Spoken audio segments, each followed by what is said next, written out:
सिंग technique दिखाता है। फिर भी ये इंजीनियर स्टूडेंट्स को अंदर तक हिला देता है, यहाँ तक कि इंस्ट्रक्टर को भी ठंडा पसीना आ जाता है। वे सब जानना चाहते हैं कि ये मुकाबला कौन जीतेगा। ये एक ऐसी फाइटिंग टेक्निक है जो उन्होंने पहले कभी नहीं देखी। क्या ये सच में वही डरपोक ज़ीक है जिसे मैं जानता हूँ? इससे पहले ज़ीक कॉन्टिनेंट का सबसे मजबूत नाइट था। एम्पायर के सबसे बड़े ड्रैगन स्लेइंग परिवार में पैदा होने के बावजूद उसमें हीलर प्रोफेशन जागृत हुआ, जिसका ड्रैगन स्लेइंग से कोई लेना देना नहीं था। और वो नाइट की अनोखी ऑरा का इस्तेमाल नहीं कर सकता था। आखिर में इस वजह से उसे परिवार से निकाल दिया गया। जिंदा रहने के लिए उसके पास लड़ते रहने के अलावा कोई चारा नहीं था, क्योंकि वो गहराई से समझता था कि कमजोरों की किस्मत में ही ताकतवरों से कुचला जाना लिखा होता है। यही दुनिया की सच्चाई है। बाद में इत्तेफाक से उसे एक लेजेंडरी प्राचीन अवशेष मिला और नतीजे में उसे एम्पायर से क्रूर अत्याचार सहना पड़ा। हालांकि आखिर में उसने अकेले ही अपने सभी दुश्मनों को मार डाला, पर वो इतना घायल हो गया कि मौत के दरवाजे पर आ पहुंचा। यहाँ तक कि शक्तिशाली हीलिंग आर्ट्स का भी कोई असर नहीं हुआ। इस पल वो धीरे से अपनी जेब से प्राचीन अवशेष निकालता है और फुसफुसाता है, मुझे माफ कर दो अलीशिया। अगले ही सेकंड प्राचीन अवशेष से सुनहरी रोशनी की तरंगें निकलती हैं। उसकी शक्तिशाली इच्छा प्राचीन शक्तियों को जगा रही थी।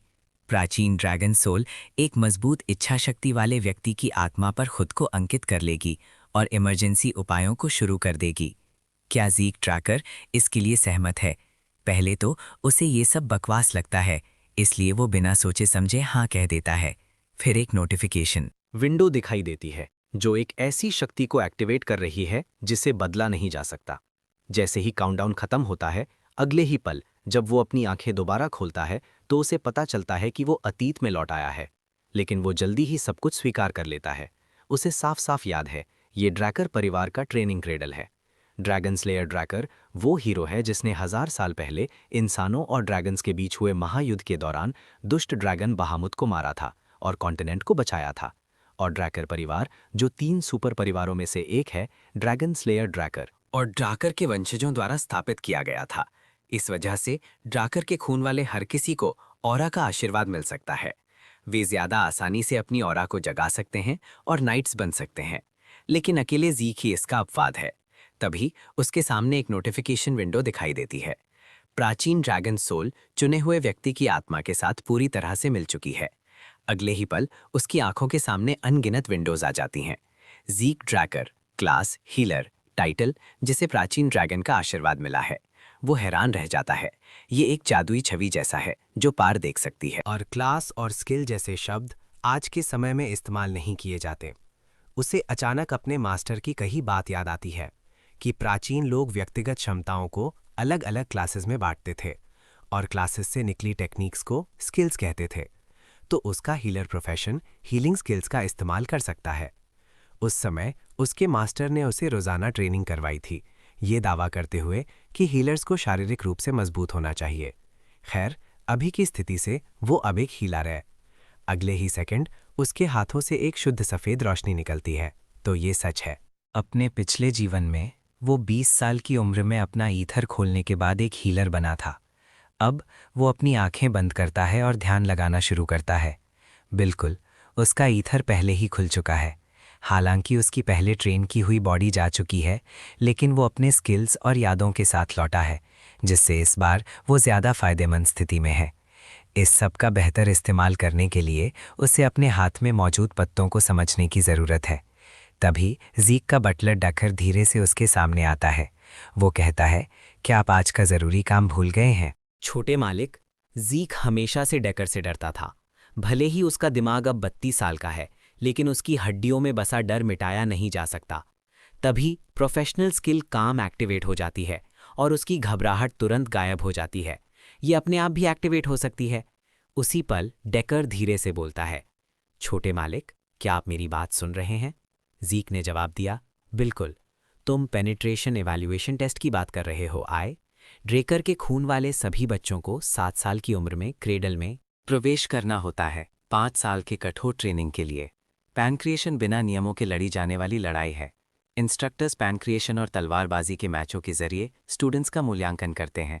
इंस्ट्रक्टर्स अभ्यास के लिए विरोधियों का फैसला करते हैं, लेकिन आपसी सहमति से भी विरोधियों को चुना जा सकता है। क्योंकि कोई नियम नहीं होते इसलिए चोट लगती थी और कभी कभी लोग मर भी जाते थे। लेकिन क्योंकि ये मूल्यांकन अकेडमी में प्रवेश तय करता है, बच्चों के पास अपना सब कुछ देने के अलावा कोई चारा नहीं होता। सीन बदलता है और इंस्ट्रक्टर पैन मारूख घोषणा करता है। और वो सच में मेरा रिश्तेदार है। अपने पिछले जीवन में ड्रैकर परिवार के 4 सीधे वंशज शायद ही कभी मिलते थे, लेकिन दर्जन भर कजिन्स थे जो अक्सर जीक को परेशान करते थे। अब रेवन कहता है, जीक, पिछली बार इतनी बुरी तरह पिटने के बाद भी इस बार मुझे तुम्हारी हिम्मत की दाद देनी पड़ेगी। तुम में अभी भी यहाँ आने की हिम्मत है। ये सुनकर जीक का कामिंग स्किल तुरंत एक्टिवेट हो जाता है और वो जल्दी से अपना संतुलन वापस पा लेता है। जीक कहता है, अगर तुम मेरा मजाक उड़ा रहे हो कि मैं तुमसे कमज़ोर हूं तो मैं तुम्हें छोड़ूंगा नहीं। फिर रेवन उसके बाल पकड़कर कहता है, मुझे नहीं छोड़ोगे? तुम कर भी क्या सकते हो? अगले ही सेकंड जीक अचानक एक स्किल डायरेक्ट हिट एक्टिवेट करता है जो उसके चेहरे पर सीधा लगता है। जीक का इरादा तो उसे बेहोश करने का था, लेकिन स्किल अपने आप एक्टिवेट हो गई। इंस्ट्रक्टर हैरानी से पूछता है, मैंने अभी तक शुरू करने की घोषणा नहीं की है, तुमने हमला क्यों किया? लेकिन जीक बेपरवाही से कहता है, पहले हमला करना एक फाइटर का फायदा नहीं है क्या? ये सुनकर इंस्ट्रक्टर पूरी तरह से चौंक जाता है। उसे एक स्टूडेंट से मारने का इरादा महसूस हुआ। फिर रेवन कहता है, इंस्ट्रक्टर, शुरू करने की घोषणा कीजिए, मैं उस कमजोर इंसान को एक कड़ा सबक सिखाऊंगा। इंस्ट्रक्टर का इशारा मिलते ही रेवन जल्दी से अपना स्टैंस ले लेता है और जीक पर हमला करता है, जबकि वो लगातार जीक के बाएं हाथ से बच रहा होता है। जब जीक एक बाएं हाथ से पंच मारता है तो रेवन अचानक नीचे झुक जाता है, फिर जीक के शरीर को पकड़ लेता है, उसे जमीन पर पटकने के इरादे से। लेकिन उसी पल रेवन का चेहरा अचानक बदल जाता है और वो जल्दी से जीक से दूर हो जाता है। ये देखकर इंस्ट्रक्टर हैरान रह जाता है, क्या ये एक 12 साल के बच्चे की लड़ने की क्षमता हो सकती है? जब रेवन ने जीक के हमले से बचकर उसे नीचे धकेला तो उसे लगा कि वो जीत गया है। लेकिन अचानक जीक ने तेजी से रेवन की थोड़ी पर हमला किया और उसकी पकड़ से छूट गया। भले ही उसका हमला नाकाम रहा, जीक बेहद शांत रहा और सही ऑफेंसिव कदम उठाया। उसके पास जबरदस्त स्किल और फोकस है। क्या ये सच में वही जीक ट्रेकर है जिसे सब जानते थे? इस बीच जैसे ही रेवन दूरी बनाना चाहता था, जीक ने एक ही वार में उसके बाएं पैर को बेकार कर दिया। ये देखकर रेवन तुरंत उस पर अपना मुक्का घुमाता है। लेकिन अपने फोकस्ड सेंसिंग स्किल के एनहांसमेंट से जीक तेजी से रेवन के हर हमले से बच जाता है। ऐसा लगता है कि जीक को इथर को कंट्रोल करने की आदत हो गई है। आता जी लग्नातून नवरी पळून गेली तिथं तुम्हीच पिप्पू वाजवत होतात ना? भैया कशाला मजाक करता? घामाने तर भिजलोच आहे सारे. गामाप्पा, चला एकत्र वाजवूया गर्मीचा बँड. 50 रुपयात 5 ग्लास गर्मी खलास. स्प्राइट प्या, थंड रहा. भाई आपको एक फोन मिल सकता है ओप्पो का। सबसे बड़ी बात क्या है कि यार गोल्डन वन चल रहा है मोबाइल लेजेंड गेम के अंदर, वहां पे गई है। चलो इसे खत्म करते हैं। अगले ही सेकंड जीक अचानक एक शोल्डर थ्रो करता है और साथ ही अपना vital point strike skill activate करता है, जिससे रेवन की पसलियां तुरंत टूट जाती हैं। अब वो धीरे से कहता है, भले ही तुम्हारी सीखने की क्षमता कम हो, इस लेवल के प्रदर्शन से तुम्हें कुछ तो सीखना चाहिए, है ना? तुम अपने आप को समझते क्या हो जो मुझसे इस तरह बात कर रहे हो? तभी उसे कुछ याद आता है। वो कहता है, मुझे तुम सबके नाम याद हैं, इधर उधर मत देखो, अगर तुम्हें आपत्ति है तो नीचे आओ और मुझे चुनौती दो। जीक की देर बाद इंस्ट्रक्टर मुकाबले के शुरू होने की घोषणा करता है। जब जीक अपने सामने खड़े लड़के को देखता है तो वो गहरी सोच में पड़ जाता है। मर्सनरी किंग लियम अपने पिछले जीवन में जैकिन का सेवक था। लियम क्रेडल से ग्रेजुएट होने के बाद अकेडमी में दाखिल हुआ। क्योंकि उसका खूनी रिश्ता बहुत दूर का था, उसे शिक्षा प्रक्रिया के दौरान छोड़ दिया गया था। बाद में वो बालन नाम के एक छोटे से देश के नाइट ऑर्डर में शामिल हो गया। बैलन के नष्ट होने के बाद वो एक मर्सनरी बन गया। एक मर्सनरी के रूप में लंबे जीवन के बाद वो क्रिम्सन नाइट के स्टार तक पहुंचा और स्टोन मर्सनरी ग्रुप की स्थापना की और अंत में 3 प्रमुख मर्सनरी ग्रुप्स को एक करके मर्सनरी किंग बन गया। बाद में एम्पायर ने स्टोन मर्सनरी ग्रुप को काम पर रखा, जिसके कारण लियम ने कॉन्टिनेंटल वॉर में हिस्सा लिया। नॉर्थ और एम्पायर हमेशा से दुश्मन थे और जीक एक नॉर्दर्नर होने के नाते उसका दुश्मन बन गया, लेकिन इस बार शायद अलग होगा। इस बीच जैकिन अचानक उस पर एक पंच मारता है, लेकिन जीक उसे आसानी से रोक लेता है। जीक कहता है, मैंने साफ साफ कहा था कि तुम दोनों एक साथ मुझ पर आओ, लेकिन जेसन उसे नजरअंदाज कर देता है और एक किक मारता है। जल्द ही जैकिन के दाहिने पैर से एक तेज दर्द उसके दिल तक पहुंचता है। जीक ने अपनी कोहनी का इस्तेमाल डिफेंस के लिए किया था, जबकि जेकिन का ध्यान भटका हुआ था। जीक पहले ही उसके सामने पहुंच चुका था और एक पंच मारने का इशारा करता है। ये देखकर जेसन तुरंत अपने चेहरे को दोनों हाथों से बचाता है, लेकिन अगले ही पल जीक अचानक उसके दाहिने पैर पर हमला कर देता है। जीक कहता है, तुम एक झूठा हमला भी नहीं पहचान सकते, इसीलिए मैंने तुम दोनों को एक साथ आने को कहा था। सिर्फ तुमसे लड़ना बहुत बोरिंग है। देखते ही देखते जेकिन बिना किसी मौके के हार जाता है। जेकिन चिल्लाता है, लियम, उसे मेरे लिए मार डालो। अगले ही पल लियम एक शक्तिशाली मारने वाली ऑरा के साथ धीरे धीरे जीक के पास आता है। जीक सोचता है, ये ऑरा, क्या ये सच में हमारी तरह 12 साल का है? जीक जानता है कि अगर लियम ने पहल की तो उसे लियम की रिदम के हिसाब से चलना पड़ेगा, इसीलिए वो पहले हमला करता है। अगले ही पल अनगिनत परछाइयां अचानक लियम के आसपास दिखाई देती हैं। सभी हमला कर रही हैं। दर्शक पूरी तरह से चौंक जाते हैं। ये किस तरह की हमला करने की टेक्निक है? यहाँ तक कि इंस्ट्रक्टर भी हैरान दिखता है। ये सच में एक ऐसी टेक्निक है जो उन्होंने पहले कभी नहीं देखी। सेंट्रल कॉन्टिनेंट मुख्य रूप से तलवार टेक्निक्स पर ध्यान केंद्रित करता है, इसलिए नॉर्दर्न बॉक्सिंग टेक्निक्स बहुत कम देखी जाती हैं। इस बीच जीक को अचानक एहसास होता है कि उसकी वर्तमान बॉडी अभी भी बहुत कमज़ोर है और लंबे समय तक हमले नहीं सह सकती। लेकिन उससे भी ज़्यादा लियम का राक्षस जैसा शरीर सबसे बड़ी समस्या है। वो शुरुआत से ही आराम से डिफेंस कर रहा है, फिर भी मर्सिनरी किंग होने के नाते क्या उसे ज़्यादा ऑफेंसिव नहीं होना चाहिए? अब जीक अपनी दाहिनी मुट्ठी को कसकर बंद कर लेता है। जीक सोचता है, मेरी बॉडी वैसे भी अपनी सीमा तक पहुंच चुकी है, इसीलिए मैं अपनी सारी ताकत उसकी डिफेंस को तोड़ने में लगा दूंगा। अगले ही सेकंड जीक एक बेहद शक्तिशाली पंच मारता है। ये देखकर लियम तुरंत अपना सर झुकाकर बच जाता है। जीक हैरान है। लियम को ईथर नहीं दिखना चाहिए, उसका सेंस बेहद तेज था। तभी लियम अचानक जीक का दाहिना हाथ पकड़ लेता है, फिर उसे जमीन पर पटकने की कोशिश करता है, लेकिन अगले ही सेकंड जीक उसके हाथ से छूट जाता है। फिर अपने फोकस सेंसिंग स्किल का इस्तेमाल करके वो लियम के शरीर को अपने शरीर से लॉक कर लेता है। देखते ही देखते वो एक रियर नेकेड चोक पूरा कर लेता है। जीक कहता है, हवा और खून का बहाव दिमाग तक रोक दो और तुम्हारे पास बचने का कोई रास्ता नहीं है ना? इस बीच लियम दीवानों की तरह जीक पर मुक्के बरसा रहा है। सही है, अब ये सिर्फ इस बात पर निर्भर करता है कि कौन ज्यादा देर तक सह सकता है। फिर दोनों सहन शक्ति की लड़ाई में लग जाते हैं। ये देखकर दर्शक पूरी तरह से चौंक जाते हैं। यहाँ तक कि इंस्ट्रक्टर को भी ठंडा पसीना आ जाता है। वे सब जानना चाहते हैं कि ये मुकाबला कौन जीतेगा। थोड़ी देर बाद लड़ाई की आवाज़ें अचानक बंद हो जाती हैं। लियम बेहोश होकर गिर चुका था। अब दर्शकों में बैठा एक लड़का मुस्कुराता है और कहता है कि अब हुई ना बात, इस तरह से तुम्हें हराने में मजा आएगा। जीक ड्रैगर। जीक के मुकाबला जीतने के बाद बटलर उससे पूछता है, छोटे मालिक, मैंने सुना कि आप पैनक्रिएशन में बुरी तरह घायल हो गए थे। मुझे आपकी नब्ज चेक करने दीजिए। लेकिन जीक पहले से ही उसका इरादा जानता है। वो ये कंफर्म करना चाहता है कि जीक ने ऑरा जगाया है या नहीं। बिना किसी हिचकिचाहट के जीक तुरंत अपना बायां हाथ आगे बढ़ा देता है। अगले ही सेकंड एक नीली ऊर्जा की लहर उसके शरीर में दाखिल होती है। ये देखकर जीक पूरी तरह से हैरान रह जाता है। वो सच में एक ब्लू नाइट है। आमतौर पर जब ये चेक करते हैं कि किसी ने ऑरा जगाई है या नहीं, तो वे सिर्फ डांटियन की जांच करते हैं, लेकिन उसने मेरिडियंस के जरिए पूरे शरीर की जांच की। किसी दूसरे के शरीर में ऑरा डालना बेहद मुश्किल होता है। इसके लिए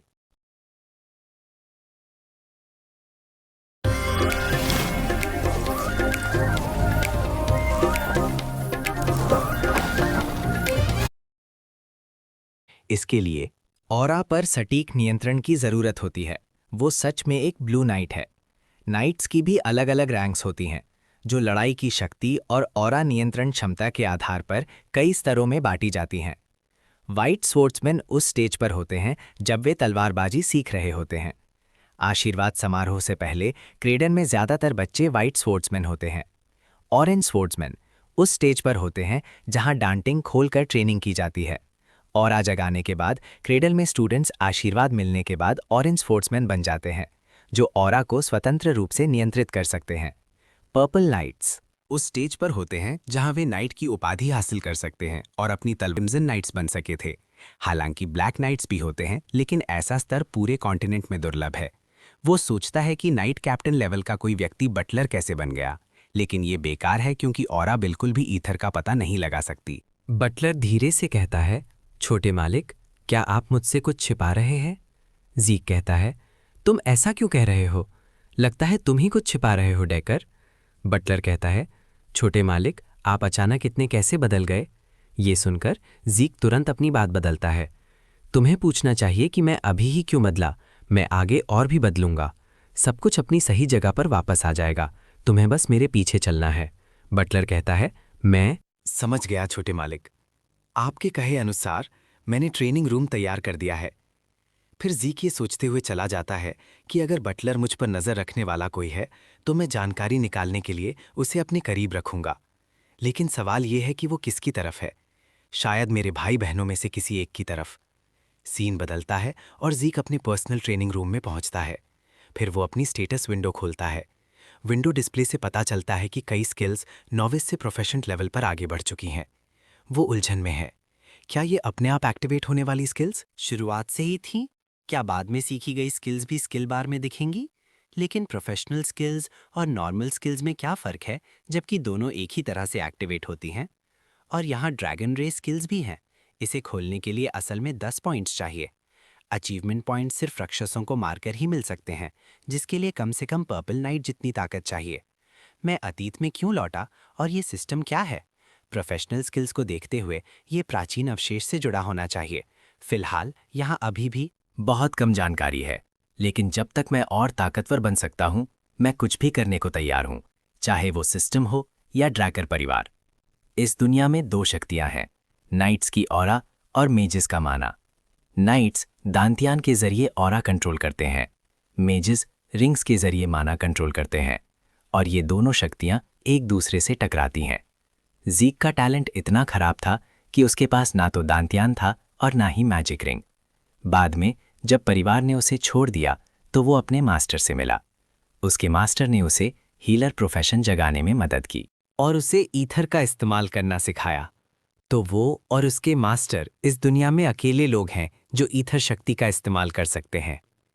2 घंटे की तलवार ट्रेनिंग के बाद ज़ीक का शरीर अपनी हद तक पहुंच चुका है, लेकिन हीलिंग क्षमताओं की मदद से उसका शरीर जल्दी ठीक हो जाता है। हालांकि वो दूसरों के सामने इस शक्ति का इस्तेमाल करने की हिम्मत नहीं करता, क्योंकि वे उसे एक राक्षस मानेंगे। क्योंकि उसकी स्टैमिना और घाव ठीक हो चुके हैं, अब ट्रेनिंग जारी रखने का वक्त आ गया है। सीन क्रेडल के पब्लिक डाइनिंग एरिया में बदलता है, जहां सब बातें कर रहे हैं कि ज़ीक पूरी तरह से एक अलग इंसान लगता है। क्या वो काला जादू इस्तेमाल कर रहा है? हालांकि ज़ीक ने पैंक्रिएशन में बहुत खतरनाक तरीके से बर्ताव किया, पर वो जीत बिल्कुल नहीं सकता। वो लड़का बहुत कमज़ोर है, वो एक तलवार तक नहीं उठा सकता। उसके पास जीतने का क्या मौका है? ये देखकर जिन 2 लोगों को ज़ीक ने सबक सिखाया था वो कहते हैं कि उसने एक नई तलवार बनवाई थी, क्योंकि पुरानी वाली बहुत भारी थी। मुझे विश्वास नहीं होता कि मैं ऐसे नीच इंसान से हार गया। उसने ज़रूर मुझे किस्मत के सहारे हराया होगा। तभी रीना धीरे से बोलती है, तुम्हें लगता है ये सिर्फ किस्मत थी? अगर तुम सच में ऐसा सोचते हो तो तुम्हें ड्रैकर नाइट्स बनने का कोई हक नहीं है। वक्त तेजी से आगे बढ़ता है और तलवारबाजी के मुकाबले का दिन आ जाता है। इस मैच में असली तलवारें इस्तेमाल होती हैं, इसीलिए हर साल तलवारबाजी के मुकाबले में लोग मरते हैं। ये मुकाबला स्टूडेंट्स के बीच का फर्क दिखाता है।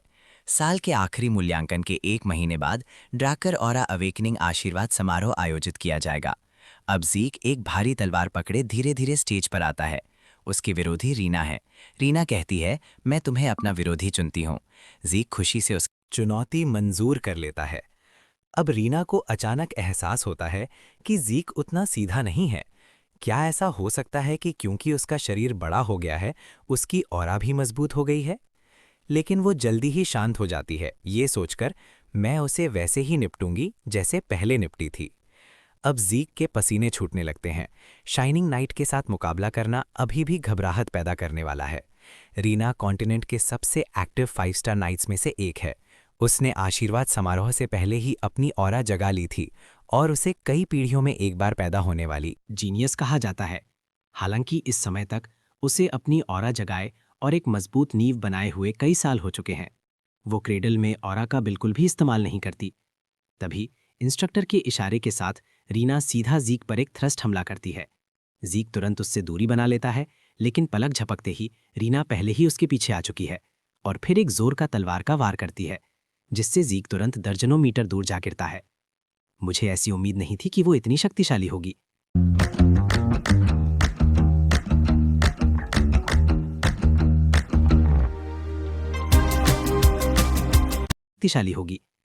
इस बीच भीड़ चिल्लाती है, रीना का तलवार का वार करती है, जिससे जीक तुरंत दर्जनों मीटर दूर जा गिरता है। मुझे ऐसी उम्मीद नहीं थी कि वो इतनी शक्तिशाली होगी। इस बीच भीड़ चिल्लाती है, रीना खेलना बंद करो, जल्दी से उसे मार डालो। हालांकि एक नौजवान ठंडी सांस लेता है और कहता है, क्या तुम्हारी नजरों में रीना सिर्फ उसके साथ खेल रही है? हालांकि उसे खुद भी सब कुछ साफ साफ नहीं दिख रहा। रीना लगातार कमजोरी ढूंढने की कोशिश कर रही थी, लेकिन जब भी वो किसी कमजोर जगह पर हमला करती, जीक हमेशा उसे रोक लेता है। ऐसा लगता है जैसे जीक जानबूझकर रीना के सामने अपनी कमजोरी दिखा रहा हो। ये लगभग एक जोरदार आवाज के साथ तलवार ट्रेनिंग गाइडेंस सेशन जैसा लग रहा है। अगले ही सेकंड दो तुरंत अपना शरीर नीचे कर लेता है। रीना समझ जाती है कि वो अचानक दूरी कम करना चाहता है, लेकिन उसे अपनी स्पीड पर पूरा विश्वास है। जैसे ही वो ये सोचती है, जीक पहले ही उसके सामने आ चुका होता है और अपनी भारी तलवार नीचे घुमाता है। ये देखकर रीना तुरंत साइड में हटकर बच जाती है। रीना सोचती है, जब तक मैं दूरी बनाए रखूंगी, मैं अभी भी रिएक्ट कर सकती हूँ। तभी जीक जमीन से पत्थर के टुकड़े उठाता है और उस पर हमला करता है। बिना किसी तैयारी के वो टुकड़े रीना के चेहरे पर लगते हैं, जिससे रीना दंग रह जाती है। जीक पहले ही उसके सामने आ चुका है, फिर वो भारी तलवार रीना की गर्दन की तरफ घुमाता है। इस नाजुक पल में रीना ऑरा का इस्तेमाल करके जीक की भारी तलवार को उसके हाथ से गिरा देती है। जब भारी तलवार जमीन पर गिरती है तो सभी दर्शक बहुत खुश हो जाते हैं। जीक हार गया। रीना कमाल की है और उसने तो ऑरा का इस्तेमाल तक नहीं किया।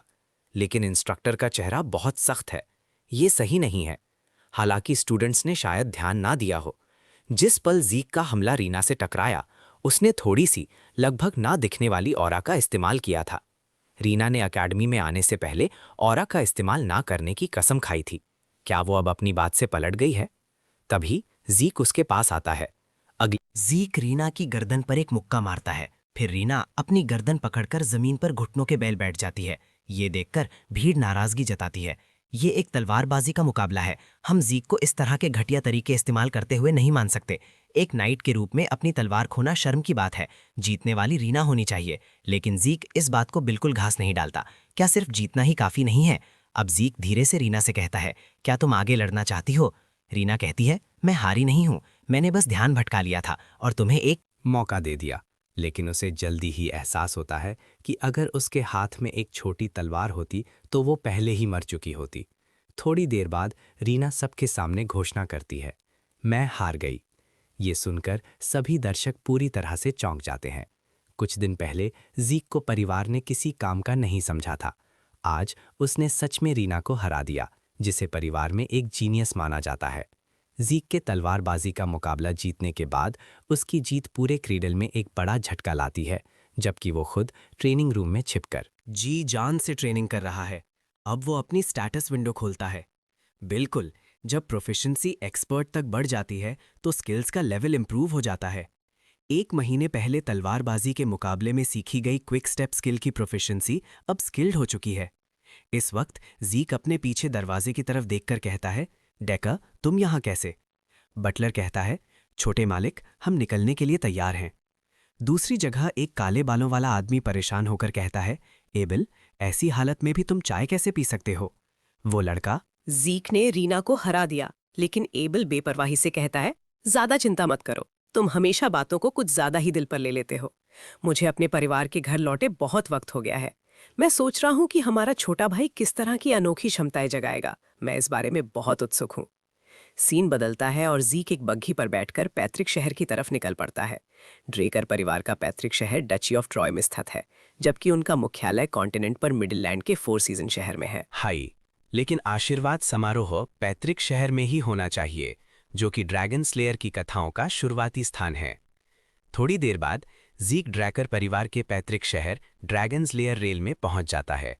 अब अपने सामने सब कुछ देखते हुए जीक हैरान लग रहा है। यहाँ भाग लेने वाले सभी लोग वही हस्तियां हैं जो सिर्फ कॉन्टिनेंटल अखबारों में दिखती हैं, और मुझ पर नज़र रखने के लिए डायरेक्ट लाइन से भेजे गए मॉनिटर्स भी होने चाहिए। उनका मकसद चाहे जो भी हो, एक बार जब उन्हें पता चल जाएगा कि मेरी शक्ति नहीं जाग सकती तो वे अपनी नज़र मुझ पर से हटा लेंगे। अगले ही सेकंड ज़ीक के चेहरे पर बेहद गुस्से वाला भाव दिखता है। ये आदमी यहाँ कैसे हो सकता है? इस बीच एबल रईसों से बातें कर रहा है।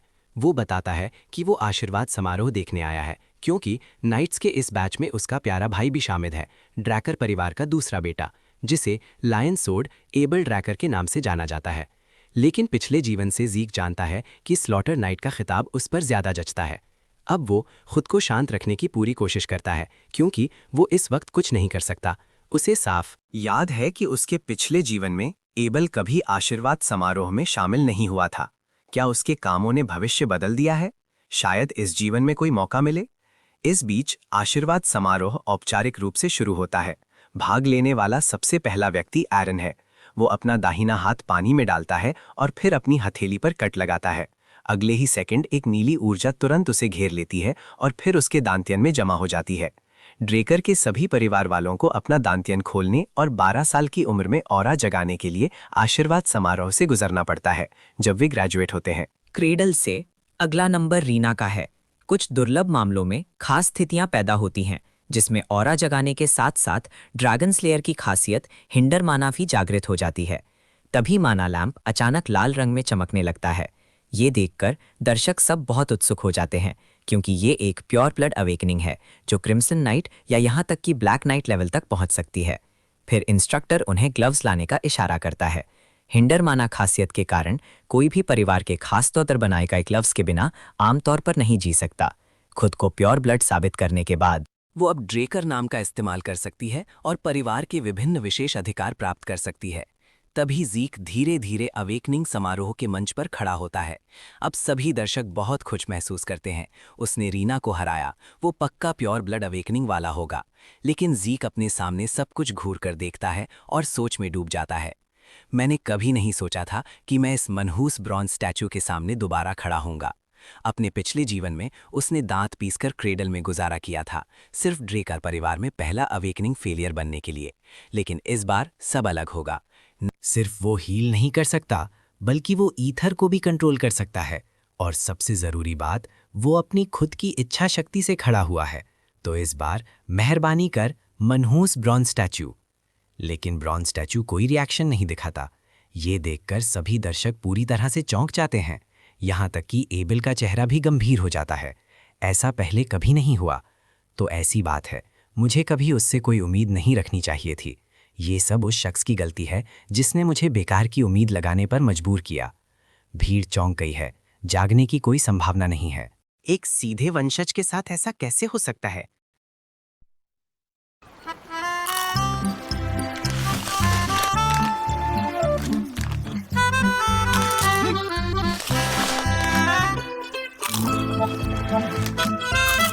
Delicious flavors, finest potatoes. लेससाठी काहीही. Colgate max fresh cooling crystals असलेली. ते तर माझ्यामध्ये पण असतील. कैसे हो सकता है?